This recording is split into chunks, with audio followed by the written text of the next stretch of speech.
Mushroom বানাবো। মাশরুমগুলো আমি এইভাবে আটা দিয়ে আর এইগুলো একটুখানি ডলা দিলে এই নোংরাগুলো উঠে যাবে।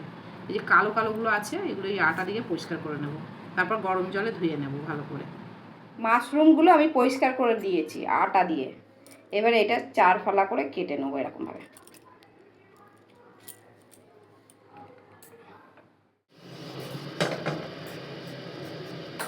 এটা আটা দিয়ে পরিষ্কার করার পরে আমি 3-4 বার ধুয়েছি, ধুয়ে পরিষ্কার করে দিয়েছি।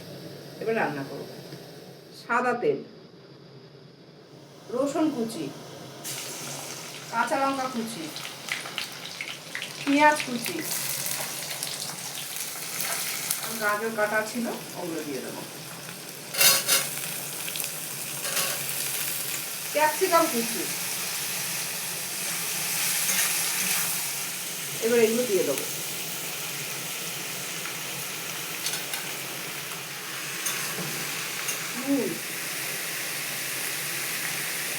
একদম আস্তে দিয়ে ঢাকা দেবো 10 মিনিট। এই জলে সিদ্ধ হয়ে যাবে, আর জল দেব না। কাশ্মীরি লঙ্কার গুঁড়ো,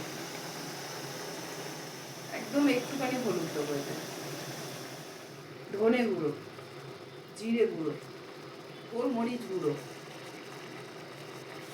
সামান্য একটু চিনি দেবো, কেন মাশরুমের তো কোনো স্বাদ নেই।